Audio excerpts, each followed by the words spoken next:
I'll just keep going. I don't want to do all my good material. Ladies and gentlemen, welcome to the show again. I got DannyDealz with me, Hurricane Lopez. Can you please say your whole name? I want the intro, the full intro. All right, guys. Thank you for tuning in. It's me and the brilliant Tanner here. You are watching Un Poco Mas, courtesy of Future Investing and Tanner, the man, the myth, the legend, up in the frozen north, holding it down. I'm down here in Los Angeles. I just couldn't be happier. Bit more. Dream come true. We give you just a little bit more, and we crush your head between our fingers. Like Tanner crushes data, he's not. And I want to tell you, turds, something. Tanner's not giving you financial advice. He's not responsible for all your bad decisions.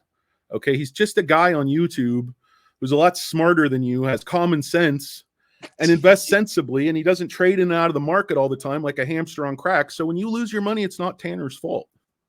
Don't lawyer up, okay? Yeah.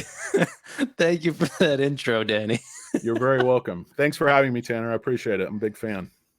I wanted to have Dan on here for a multitude of reasons. One, he sicked all his viewers on me. They've been blowing up the channel in the comments, asking to have Dan on the channel. That's exactly what we tried to do. Finding out how to contact the man has been a problem. He doesn't have Facebook, no Twitter, like anything. So I had to make connections through connections to contact him on different accounts and everything. I was made a stock twits. I mean, that's and then I heard from Ken Megan. It's a big thing, but then I emailed or I sent you YouTube comments, and then you weren't replying to those. And then I'm not the best. I mean, sometimes I just get busy, and like for a few days, I'm like, oh, I'm gonna do YouTube, and then for another 2 weeks, I'm like, I'm busy. And my life needs me, work needs me, and I don't make any money from YouTube, and I don't think I ever will. So I got to keep my day job and my clients very, very happy, and my viewers can sit and spin, for all I care. Like, they're awesome, and I love talking to them, but something like, you haven't made a video for 3 days. I'm like, guys, I am not like, I'm not living the van life or something. I don't have shredded abs and like wear, plaid shirts all the time. I have to work for a living. Like, I'm not an influencer. Nobody's going to buy cosmetics from me. So anyway, so I'm interested in chatting about some Q3 results. I mean, I don't know if you've taken a look at what you think is going to happen. A big conversation of mine is how many members we're going to get this quarter. Have you ever taken a look at that and what you think might happen? Oh, yes. I think the membership number is going to be right around where it was last quarter. I don't see a big jump off of that. Was a record number. Q2 tends to be strong. Q4 tends to be very strong. In terms of the growth, I'm not sure exactly why that is. Perhaps it has something to do with like tax season. A lot of our financial lives in America revolve around sort of the rhythms of taxes, particularly for people with like small business. So I might have money to invest in particular months, and everything, and other people it's like starting school. So I think with membership growth, what I'm looking for is similar membership growth but stronger product growth, so we start to get a little bit more momentum in the cross-selling. I mean, let's face it, that's what we've all been looking for. That's what that's the whole secret sauce of this company is. We're going to get this loop, going, and we're going to start to cross-sell these rubes on some of our, high profit products. And, we just, obviously we're paying too much for these cuts. So I want to see continued downward pressure in customer acquisition cost. Obviously we want to see low defaults, but as far as membership growth, I'm hoping for on par with last quarter. Okay, so I just created a little chart just when we were chatting. Awesome. I love it. That's why I tune in. Okay, let me see if I can potentially make this a little bit bigger. Whatever. It's fine. That's great. I can so this is our member growth recently in the last about 3 years, a little bit more, or 3 years. And the last quarter brought in 584,000 members, by far the highest. And like you said, we do pay way too much for our customers. Well, not over their lifetime, we don't. That's, fair. I listened to Steve on that. I mean, these customers are going to make us a fortune because you know how everybody says inflation is sticky? Well, SoFi customers are sticky. What happens when you give a dog a bone? He comes back. Yeah. When you feed a stray dog, he comes back. And SoFi customers are like stray dogs. Like, they've been going to the big banks with their bowl in hand and saying, you guys are charging me 32% interest on my credit card. Every time if I overdraw my account by 1 cent, you're charging me $35, not once, but 4 times. Because maybe I don't know if you've ever dealt with these banks, but like, back in my younger days, when things are lean, say maybe you overdraft on an ATM, you could overdraft by $1 and they'll charge you $150 in fees. I mean, the hatred you develop for these institutions when you're young and poor it doesn't go away. So when SoFi comes in their ratings. I mean, and it's reflected in the outflows of deposits and customers.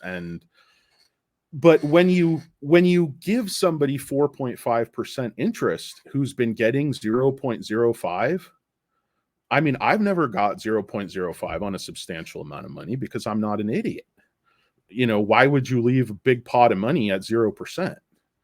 And back in the days when where the growth is, right? Yeah. I mean, and I know that's a little bit deceptive on the deposit side, but because as a ratio, because SoFi started out just 2 years ago, so we always have to make that on the percentages, yes, but even in the total new dollars, it's still 10 billion versus. And you have to put that number in context that SoFi is a nothing burger company. Yeah. I mean, exactly their whole how do you have a company with revenues of 2 billion and they're getting more inflow deposits than that every single quarter? It's like up is down, black is white. It's bizarro world.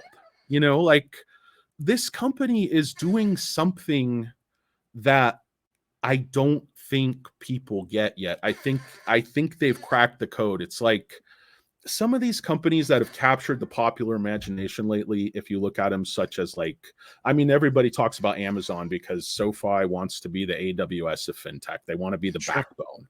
They want to, control the information, control the means of production, basically be making revenue from all their competitors and really have their competitor have a gun to their head, which says we can roll out the better features sooner than you because we have a little separate Galileo that is a little better, a little faster. We're going to hobble you. We're going to do what Apple does, which is screw everybody else over.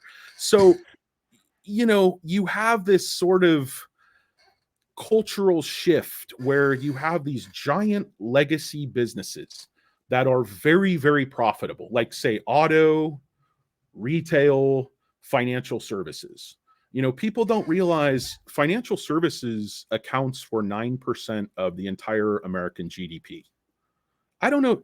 Financial services are just supposed to be the currency. They're just supposed to facilitate the economy. You wouldn't think they are 10% of the economy, but not only is it 10% of GDP, but it's an extremely rich 10% because you don't have to make anything. You don't have to build a Tesla. You don't have to ship some asshole a book to Hawaii for $2. You don't have to keep beating up. All you have to do is just figure out software to bleed rubes dry, and rich people make all the money. But these paradigm shifts that you see, it's just starting in with the banks. I mean, people said the automotive industry didn't change for 100 years. They had no reason to change. They just kept making money. It was the same with retail. What happened to Gemco? What happened to Montgomery Ward? What happened to J.C. Penney? What happened to they didn't change. Everyone was going online. Everybody wanted convenience. Everybody wanted selection. Nobody wanted a written rain check. So everybody thinks Amazon's a stupid idea. Who wants to shop from home? It turns out everybody. They were just much earlier. They said, Elon Musk, you're crazy. You can't start a new car company. The last guy to do that was that movie they made with was it Hoover with I can't remember, but it was a good movie. But from the guy with from the Big Lebowski. But he was the last guy and DeLorean. I mean, these were the last people to try to start new car companies because it's almost impossible. And I think, and the fact that Amazon actually got over the hump and started making money, and Tesla actually got over. No, Tesla might be in for a bit of a fall here, but I think SoFi, it is actually, because they're talking about that super app, that all-in-one app, and Noto has said we're the first ones really getting there. He's like, and Noto is you want to talk about the moat, you want to talk about no moat, low float, no moat, and low float, no moat does not represent SoFi, and I refuse to accept it. And it just makes me mad as hell, because sometimes the moat is not one thing. Sometimes the moat is the way you put everything together. So, go ahead, Jenner. I'll keep you on can I keep you on one of the topics really quick? Sure. Is getting over that hump. What is going to signify SoFi getting over that hump? Have we already done it? No, we haven't, because it's almost like we haven't. They keep moving the hump on us, like they keep there's these external factors that have not allowed SoFi to prove themselves. Like, okay, you can't be a student loan company anymore. Completely reinvent the whole company, get going on that. And then as you do all these things, they just keep throwing up these. So it's like, we're not getting over the hump. Like, they threw us off a cliff, and Noto grabbed that little tree, like in the cartoon. There's that one, and he crawled his way out, and then he built the giant vacation home on top of the cliff, and he just stood up there and he sipped brandy and smoked fine cigars. Like, what this team has accomplished has been absolutely incredible. Yeah. The fact that they're about to become GAAP net profitable, the fact that they've grown bank deposits from under $1 billion to $13 billion, and we're probably going to be at $20 billion in 2 quarters. Yeah. I mean, nobody's talking sense here. We're going to be bigger than Ally Bank like that. This is not 10 years into the future. This is, Tanner, to your question of an actual timeline, 2024 could be difficult because of the macro, but by the end of 2025, it's going to be too late. You're going to have missed the Tesla run. You're going to have missed that inflection point, because it's going to become obvious that this company is a free, I almost said the bad word. This company is going to be an absolute free cash flow machine. I mean, SoFi's customers, if you saw that movie where Anthony Michael Hall and that other kid made like a woman on their computer, I think it was like called Risky Business, I think. If you could craft a customer and a company for free cash flows in these coming decades, it would be SoFi. Sure. Like, what are you selling people? You're selling people financial products. You're making loans to the very cream of the crop. You're selling software to banks. I mean, it's like the movie The Other Guys with Will Ferrell. He's like, I wanted the safest job in the world, so I became an accountant for the police department. Like, how could you be safer? Like, you're printing money. I wanted to add to this showing, because you were showing or saying how profitable banks were. And so obviously they don't need to lower their pricing if no one is complaining at JP Morgan. Let's just look at this slide here really quickly. Financial services is being one of the most profitable sectors in the global economy. Now, representing 18% is financial institutions, but actually banks in general, like the fully chartered banks, actually have as high as 30% net margins. Well, that's where SoFi's headed. Right. So we have the charter. We offer higher rewards to the customer. So we are going to be less profitable in that sort of regard. But with that being said, there's also a ton of growth to be had from customers switching over. What people don't remember is 3 years ago in 2020, we had about 1% of the new checking accounts that were being signed up were going to SoFi. Yeah. Now it's over 5%. Yeah. And now Okay. in real terms, we're higher than Wells Fargo. Correct. Not as a ratio, but in real terms. Yes. I mean, forget the fact that everyone who runs that place should be in prison. You know? But people still go there. I mean, they're talking about taking SoFi's license for selling some cryptos, and you let Wells Fargo commit rampant identity theft and fraud for years. And that lady, the one lady they give criminal charges to, they just let her off with no jail. She got 2 years probation, and I think she got $110 million. So if you are a sophisticated criminal in the banking system, they give you $100 million. Yeah. And you have to stay in probation for 2. I mean, if you told me I could do probation for 2 years, here's $100 million. You think you'd ever see DannyDealz again?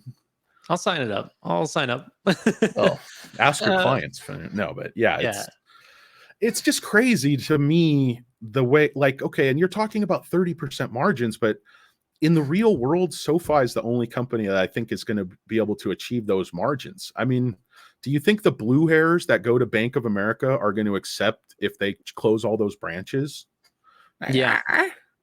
I need another roll of $2 bills for my grandson's birthday. It's like, that's the only, you go in there, it smells like death in these branches, like the woods, the hard woods, and just none of these things have been remodeled since the 70s. You see this architecture, this like angular 70s architecture. So they're like, we haven't got any new customers in here since the 70s. Why should we put any money into it? SoFi is just taking the rich cream off the top. Yeah. Because SoFi can be that selective because they're tiny and they're growing so fast. Why not? Why take a 700 credit score? Why take a 650? You know what's so funny is that even with that, the total size of personal loans or personal loan originations in the United States, I think, is $170 billion a year. Okay. And now banks do not obviously just do personal loans. They do all sorts of originations through small business, through mortgages being by far the biggest. But they also have investment banking and commercial and all these other different avenues. So personal loans makes up sort of a small niche, but yet SoFi in general owns 7% of that market already. Yeah. It's growing so rapidly. And that's all we're focused on right now. I think that as we get into new categories, we're going to dominate those as well. And it's just a matter of time. Dude, Charlie Munger said it right. I mean, I don't believe in everything the Mung Bean and the floor buffers say, but diversification for its own sake is a fool's errand. I mean, like, people are like, oh, you're crazy. I told you before, I don't have that much of my portfolio in SoFi. It's a big chunk for me, but I'm diversified. I'm smart. I'm not going to lose all my money being married to a stock just because I want to, seem like a big man on YouTube. It's just it's not worth it to me. I want a future. Yeah. Like, I've been poor and it sucks. So it's nothing like my ego or being wrong about a stock is not worth my financial future, my financial well-being. I'd much rather admit I was wrong, but I'm more sure about SoFi, and the numbers are bearing that out, than any other like speculative growth stock. People want to. SoFi does not behave like a speculative growth stock. It trades like a speculative growth stock, but if you look at the numbers, it is as boring and consistent and measured. I mean, Noto is like a diplomat. Noto is like the Winston Churchill of my heart. He understands the guns and butter debate versus more than just about anyone I've ever seen. The guns is growth and the butter is profit. Like, you can't have both. It's a zero-sum game. And Noto has struck the perfect balance. He's growing rapidly. I mean, if you look at the guidance, they raised guidance to the high side is 32% top line growth this year.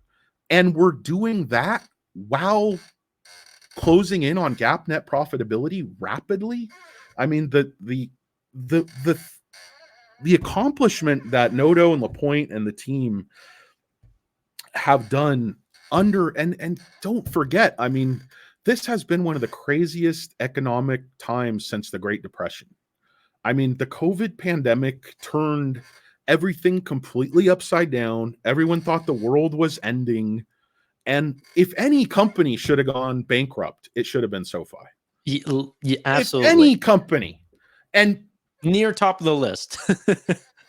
this is why I get so angry at Noto. He's like, they're, you know, these idiots are attacking him. You know, just fools. They're like, Yeah. you know, SoFi is going to need to do a money raise. Like they're not going to be able to dictate anything. It's like SoFi is sitting on the pot of gold, these loans. Every company that wants to buy loans wants to buy SoFi's loans. Yeah. SoFi can sell loans anytime they want.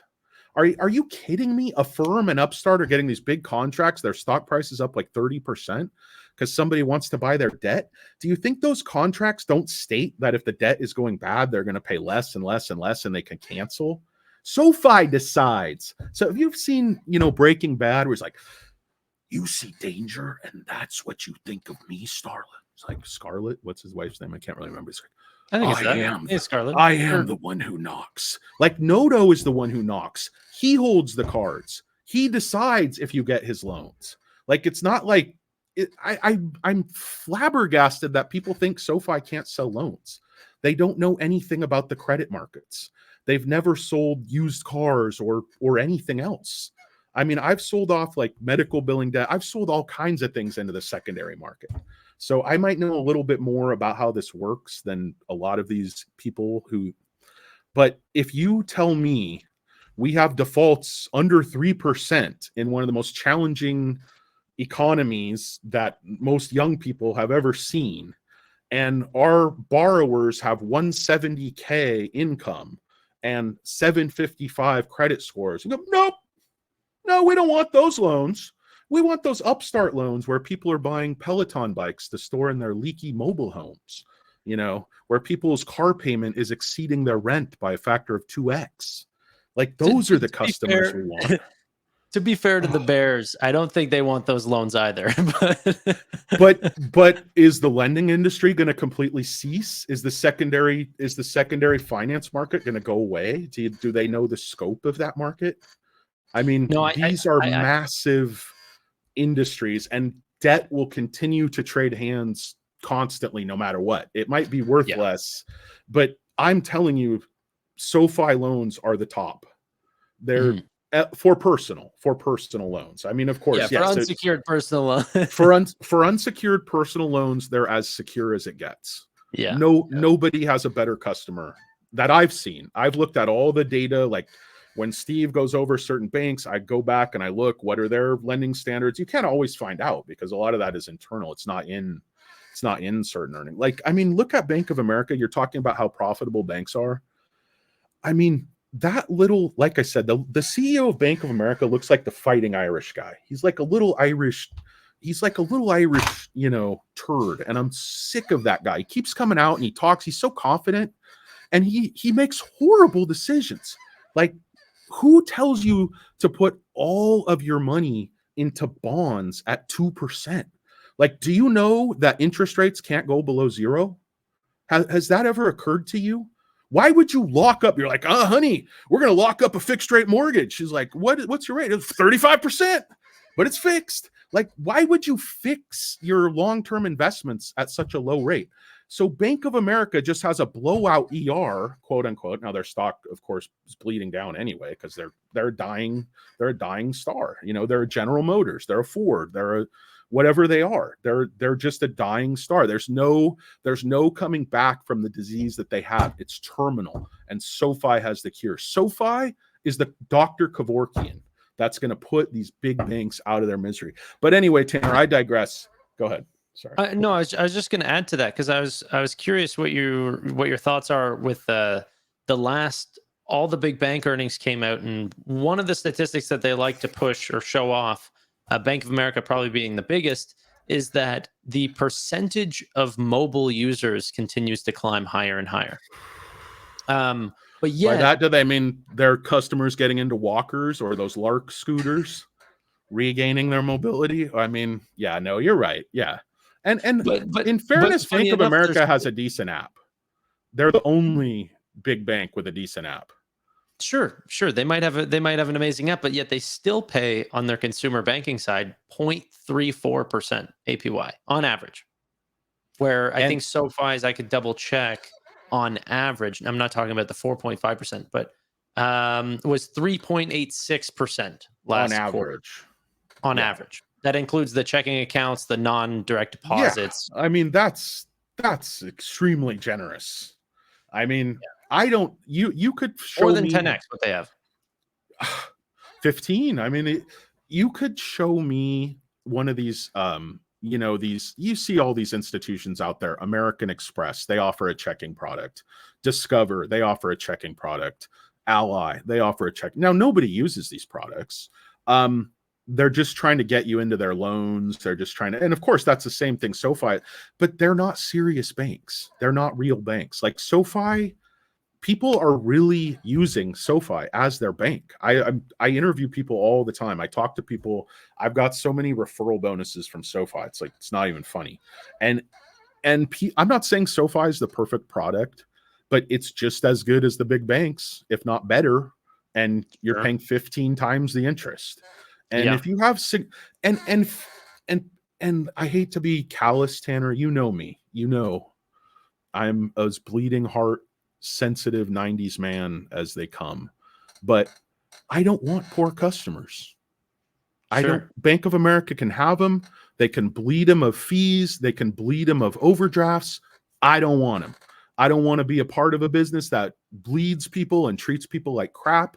I'd rather be a part of a business that's selective about our customers and helps them get their money right. And that SoFi could have thrown the doors open years ago. And anybody who doesn't think Noto could have made this company profitable a year ago could have easily made the company profitable a year ago with the wrong kind of growth, the wrong kind of customer. And he could have just said, we're not going to pay for these really high quality customers. We're just going to throw the floodgates open. And we're just going to bleed our customers for every penny. They could have made a net profit. He could have pumped the stock, got out of there, been living in Bermuda somewhere. But just so everyone's aware, that's what SoFi was doing in 2017. It took Anthony Noto to turn that switch off and say, you know what, let's go after quality, not quantity. Because they were trying to go after originations at any cost. Yep. So and if you take everybody, your customers are going to cost a lot less. Mm-hmm. I mean, because it's like a nightclub where you have 200 people in line and everybody wants to get in.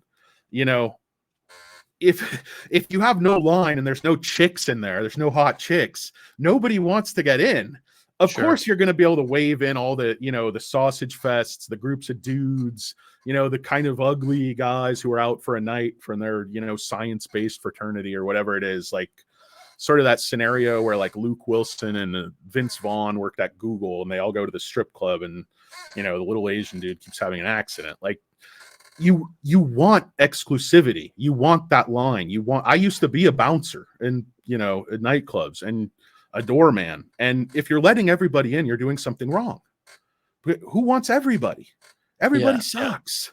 You don't want all those ugly, poor people in your facility. Like SoFi is just, they are the cool club that's packed and is only letting in the good customers that are going to get bottle service and make the waitresses a ton of money. And one of the things that I find too with our high APYs, like I don't think that there's any restrictions on people's income for getting even a checking and savings account product. But the funny thing about the checking and savings account product that we offer is that it really attracts a 700 plus FICO score individual, because it's usually people who already have some sort of mindset of, I want to get my money right. Part of that is paying my bills back on time and getting a high APY. This place to go is SoFi. Listen, Tanner, if you're not paying your bills, you're not saving. And if you don't have any money, you don't care what your APY is. And if you've looked at statistics, I don't know how it is in Canada, but in America, most people have no money. Most people have negative savings. Like, I think it's like 65% of people have zero savings for retirement, zero savings for anything. So that takes away 2/3 of the people we don't even want as SoFi customers. Like, the thing about financial services in this country, not only the 30% profit, but the scope of the overall market means SoFi can take market share as fast as they want forever. and never run into growth problems even inside the United States. Yeah. And then you're not even talking about business banking. You're not talking about Latin America. I mean, I don't want to touch Europe. I can't stand banking or tech in Europe. It's like, it's not worth it. It's all those little countries. Like, do you want to go before like the European Commission of Gentlemanhood so that you can sell like loans to Belgium?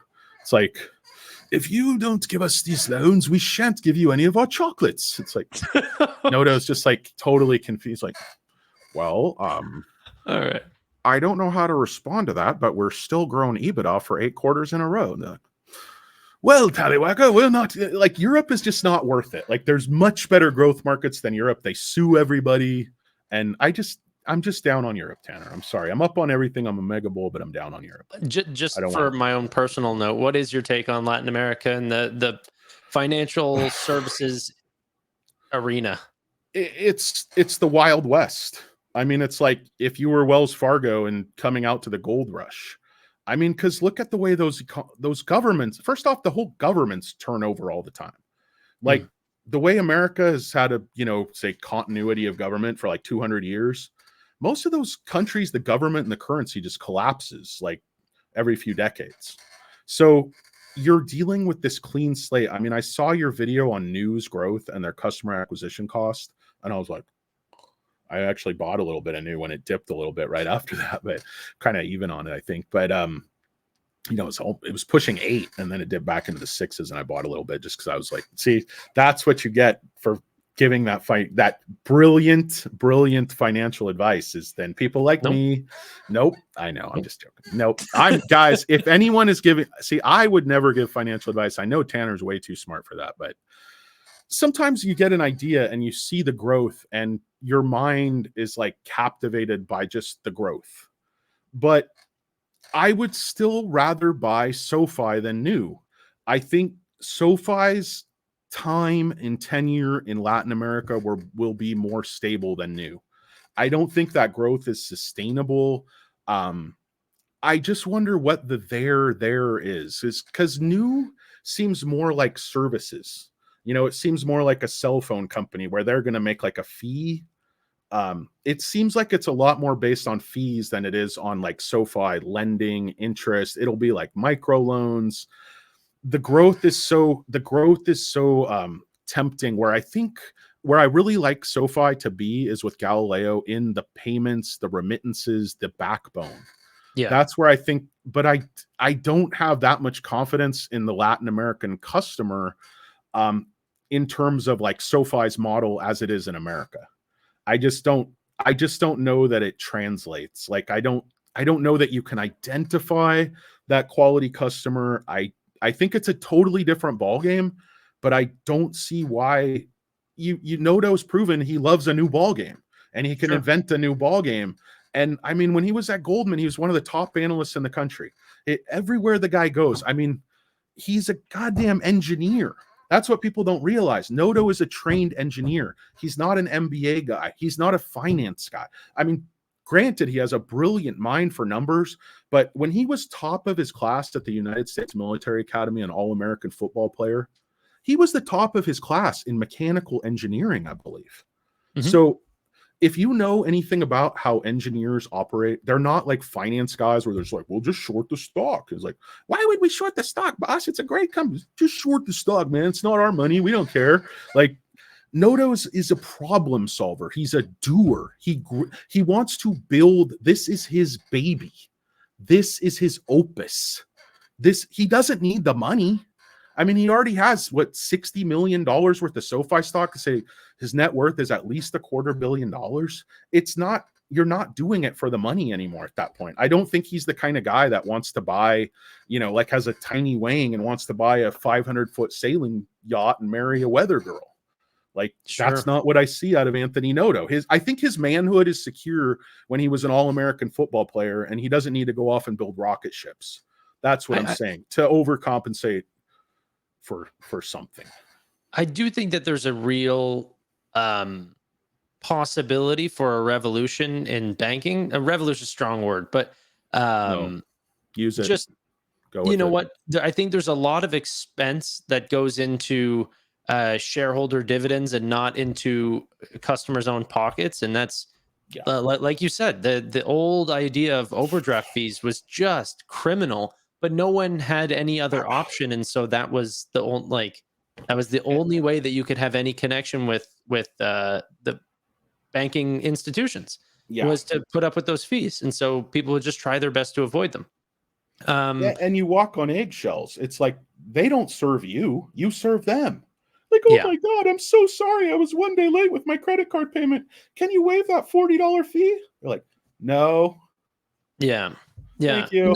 The one thing I would say, though, just to defend my beautiful Nubank, because I feel like I'm a lone advocate for this stock in a sea of people who are talking about other companies. Well, I bought is that the main way that banks can make some of the highest returns ever in banking across the board is credit cards. Yeah. SoFi, to their credit, makes no money through credit cards. They lose money hand over fist. They have some of the highest default rates on credit cards I think I've ever seen. They are not understanding that business yet. They will. No. Galileo hasn't quite even dealt with credit cards yet. I think once they start bringing that stuff internally, they'll get better rewards from it as well. But I mean, here's the thing. You cannot run a credit card business the same way you run a lending and banking business. Credit cards, you have to run it like a loan shark. You have to get Rocky Balboa out there like, I didn't want to break his legs. It's like credit cards are all about the people get the reward. They want a quick hit and they switch. Like that's what young people do. Nobody has loyalty to a credit card the way they do to like an investment product or a bank or a lender. I mean, people generally see their credit card as an adversary. There's either the points accumulators, there's the temporary APR guys, and SoFi is just giving away the store with that credit card. I mean, if you cash it in, you get 2x points at SoFi Invest. I mean, I put everything on my SoFi credit card. I've gotten so many free shares like every month I get 100 shares, it seems like. I'm like, who's paying for those? I am, as a shareholder. I'm furious. But I am astonished I don't even know where Nubank came from.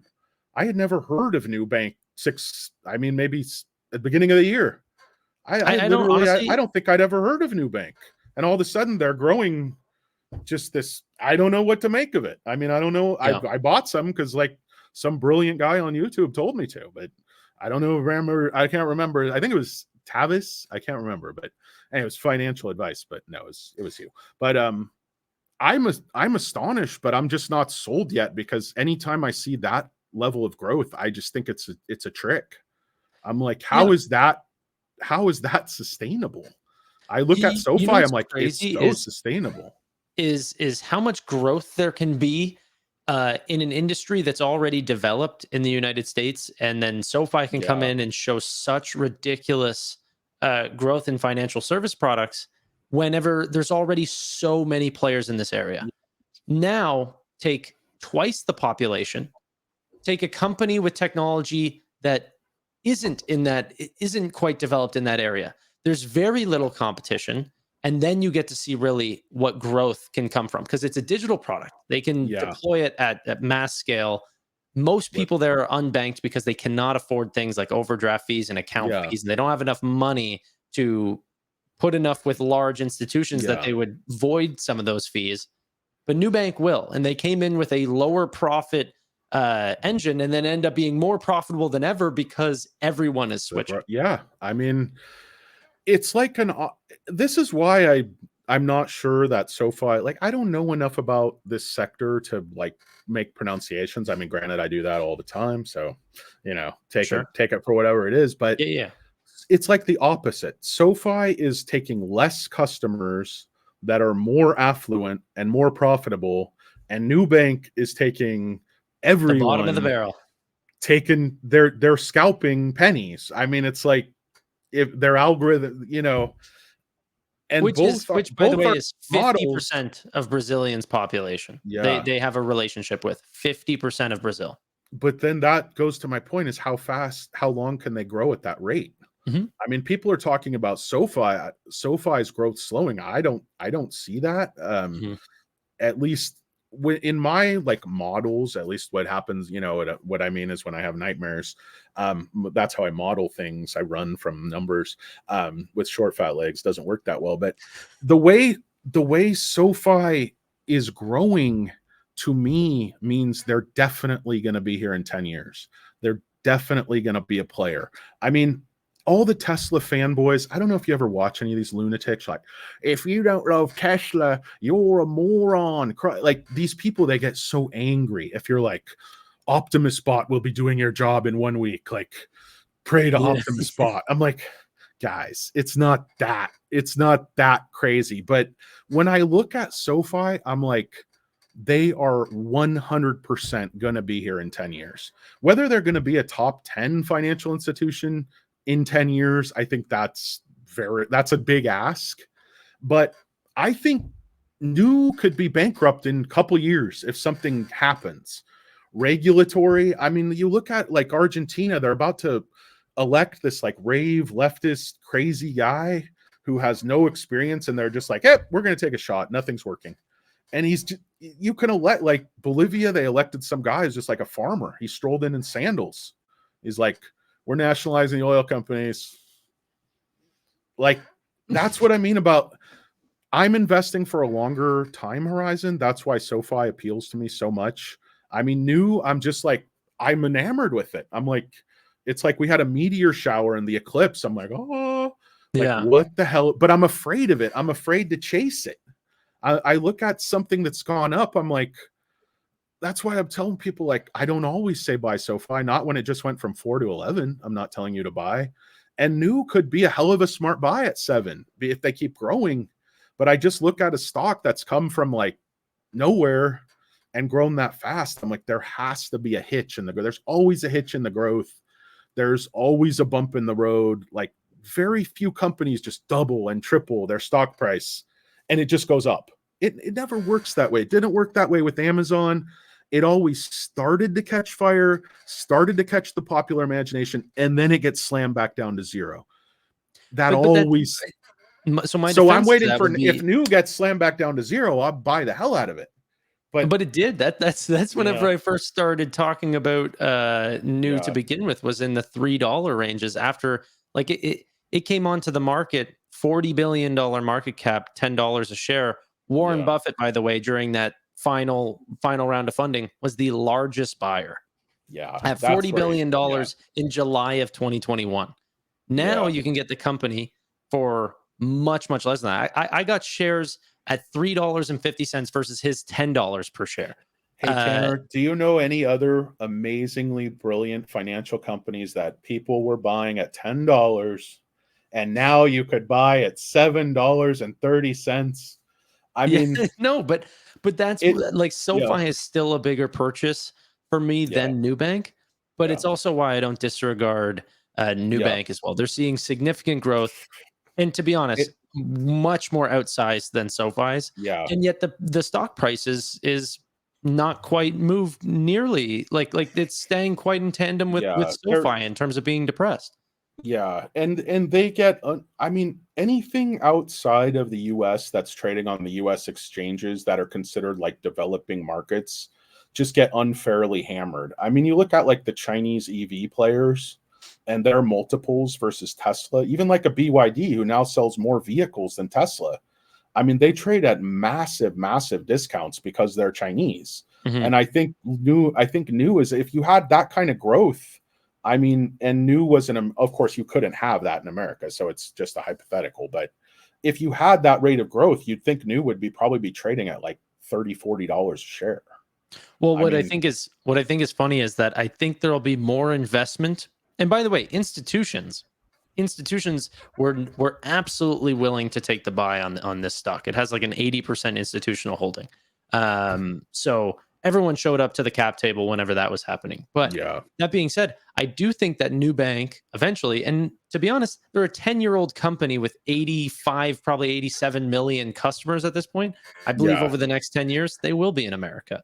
yeah, They will be taking. absolutely. They have, Yeah, I mean, they have to be, because You know? look at just all the remittance and transmigration between Latin America and North America. Sure. I mean, there's really no way you can separate out the economies of the United States from Latin America, because Latin America is completely dependent on the US economy, and I'm sure also Canada, I mean, to a lesser extent, but I mean, our largest trading partner is Mexico in America. Sure. Yeah. It's not Japan, it's not China, it's not Europe, it's Mexico. And I mean, New is definitely going to be in America, and SoFi is definitely going to be in Latin America. It's how well do their strengths and their skill sets translate to those markets. I mean, I I look at it like, if you look at Warren Buffett, he does not put his money anywhere he does not see future free cash flows. So I think if I could have bought New at 3, I would have bought it hand. And I'm not saying New is not a good buy at 7. I just like, it's just hard for me to chase stocks that have just doubled, because I'm Yeah. like, oh, I missed it. Like mentally, I'm like, even if it doubles again, I could have 4x. Like, Sure. Sure. I just want to I'd rather punish myself for missing it and then go scour, the pink sheets for that next one than chase in.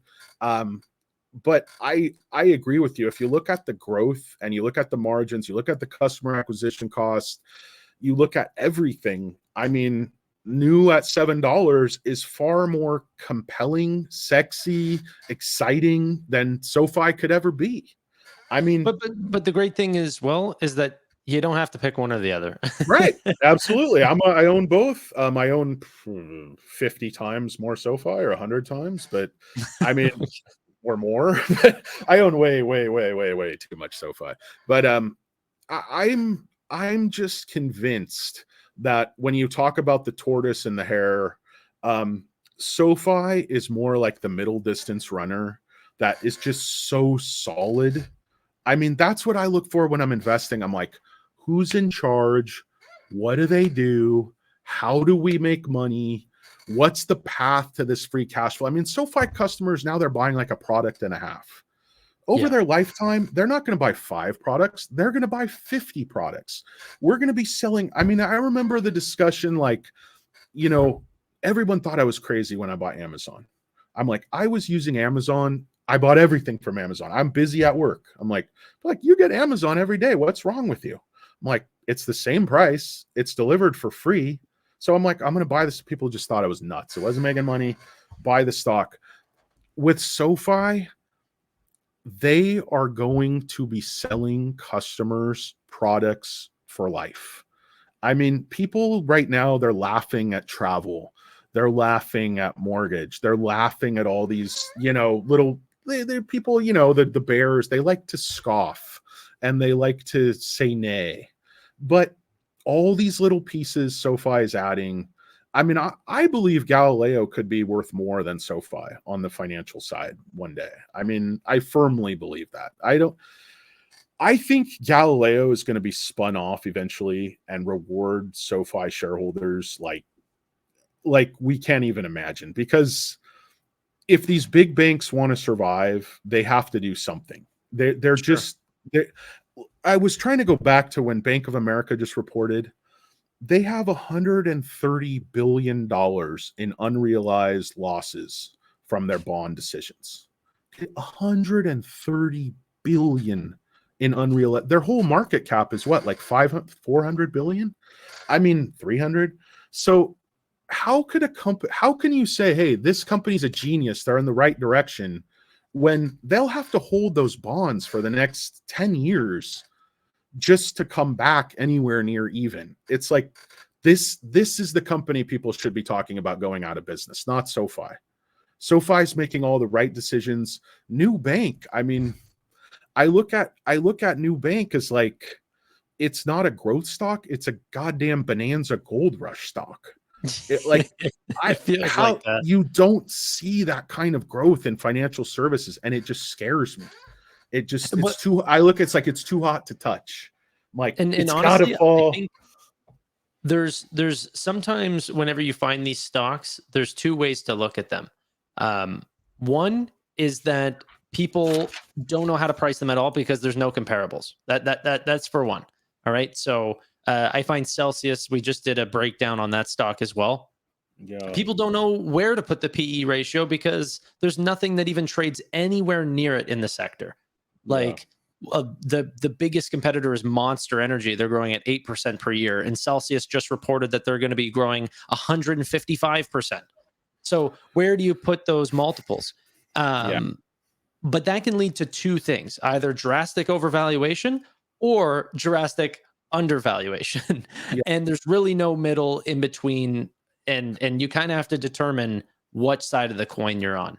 And Yeah. I'm placing my bet on Nubank that it's grossly, I wouldn't want to say it's grossly undervalued, but I don't think that people are quite understanding what this stock can be in 10 years versus what, has happened over the last year. And people think that, and you're not the only one either. And I think that there's real concerns that obviously they can't keep growing their Brazilian market until they hit 100%. That's never going to happen. But they also said that they expect that over the next 5 years, average revenue per user, and this is with new clients coming in as well, will grow from, it's already gone from 3 up to 9. They think it's going to go from 9 to 23. So you're talking about bringing average revenue per user from $3. Sorry? Over what period? Over a 5-year period. Wow. 3 to 23. And then expect many more members climbing onto the platform during that time. And then also profitability ramping and all these sorts of things. I mean, you make a good case. Net interest margins are like the highest in all of Latin America. What is saturation, though? I mean, if they're already reaching 50%, are they reaching 50% of the population, or are they reaching 50% of their target market or their total addressable market? They're reaching 50% of the adult population. See, I have to believe that's very close to saturation of their TAM, because there's got to be like in America, there's got to be half the people that are just indigent and don't qualify and don't really use financial service. Even more, you would think. Because in Brazil, I think there's a lot of people who don't have a phone, who aren't serviced by internet. It's I've got to think they're reaching. It's way higher than people think. In certain areas in Brazil, the amount of smartphone connections is sometimes higher than in the United States. Because truthfully, I think that is their lifeblood to the internet. That is, Same with Middle East, Asia. Yeah, it's the smartphone is everything. Nobody has a landline, There are no network. There's no network of landlines. Like, it's not an option. So and so one of the exciting things too, at least for me, is yes, that is for banking relationships is at 50%, but that doesn't mean that now they're starting to get clients. They're starting to start them with four products whenever they originally get on the platform. They launched 24 different products in the first half of this year. I saw that. It's insane. I mean, because they've got mortgages that they haven't even broken into. That's the largest originating product in Brazil. Auto loans, all sorts of things that they haven't even touched that are much bigger than their total addressable market. They can do everything SoFi like dreams of doing here in America, but with just no competition. I mean, they're taking market share from the air. They're like, it's like, imagine if no one else was doing loans and no one else was there, you can just take all the market share. I mean, it's extraordinary. But I also look at it with like the stock price, and like Nubank thus far is not taking profits and market share from the masters of Wall Street. Where SoFi is taking customers directly from like Marcus and Goldman Sachs. Like, I feel like that they can turn that stock loose and let it run. And like, market makers don't have a vested interest in holding it down. I mean, people always ask me like, well, why would they care about the SoFi stock? It's nothing. Like, why would they manipulate it? Why would they push it down? And my thinking is SoFi makes deals, buys companies with stock. SoFi compensates their management team with stock. Like, the further and longer they can hold the stock price down, they're going to be able to affect SoFi's growth. Where I think the market makers might latch on to new and let that thing run up. Like you say, 80% of smart money in new versus 35% in SoFi. it kind of tells you how they're going to play both stocks, I think. I would say though, in their geography, there has definitely been massive lobbying from a bunch of the big banks there to stop Yeah, I stop New bet. from getting their licenses. Yeah. But Um, I yeah. just think they're not the ones controlling the actual stock price. I think why did they want to list in America? I mean, why does everyone want to list in America? The stability, the courts, the currency. I mean, I don't even know what the stock exchanges look like in Latin America, to be honest with you, but I can't imagine there's that much stability. I mean, in Latin America, it's like 100% inflation is just routine. I mean, we're freaking out. It's like 5, Well, so it's just a different world. it's crazy too. Like I find Nubank is also playing the role of Robinhood as well. Like there was not a lot of retail trading in Latin America, and now Nubank is bringing millions upon millions of brokerage accounts. It's one of their fastest growing products now. And now Yeah. they just announced the other day that they're going to start launching that product in Mexico. And so you're having Whew. these massive populations, 100 million plus in both geographies, Brazil and Mexico. What's And people Nubank's penetration into Mexico? less than 3%. Wow. Less than 3%. Yeah, and I mean, there's probably almost as much money to be made in Mexico as there is in Brazil. I mean, in certain, I know Mexico is a lot more developed, but if you look at the economy and how the I don't know. I guess my thing with Nubank is it's not the growth that frightens me. It's like the governments, the regulatory, like you said, if those, like the families that run things down in Latin America and they're like Spanish people from like way back, if they see too much of their wealth being threatened, I feel like there could be like the courts aren't fair down there. So I just feel like if you threaten their power structure, they might do something about it. Like the way SoFi could actually sue the federal government and get a fair shake. Can you do that in Brazil? Yeah. I don't know. And I feel like if something is too good, maybe the power structure will try to pull it back or take it away. And they're just getting like too big for their britches, if you know what I mean. Like, because then they become more powerful than the governments. It becomes like drug trade gets tied up in the finance. And then you know that their bank license is directly tied to the central bank in Brazil. And so like, for example, they're trying to release similar to FedNow, a payment rail called Pix. Nubank is like one of their biggest customers for this new product. And so this is another reason why I think that Nubank has such success, is that the central bank has a vested interest in Nubank working. And now they're launching a digital currency called Brex. And they also are using Nubank as part of the pilot program for this. Wow. So it's almost like there's two ways to look at it. Either they have a ton of regulatory favor because of this, or because there's so many black swan events that could happen that it's a scary investment. And I absolutely would not pour in everything I have into this stock. But whenever we're talking speculative stocks in the financial services, area, you got to bring up their name from now on. Like, and that's all I'm trying to do on YouTube is let's spread a little awareness. Yeah. You know what I mean? No, I completely agree with you. I just look at going like SoFi. I just don't think it's that speculative.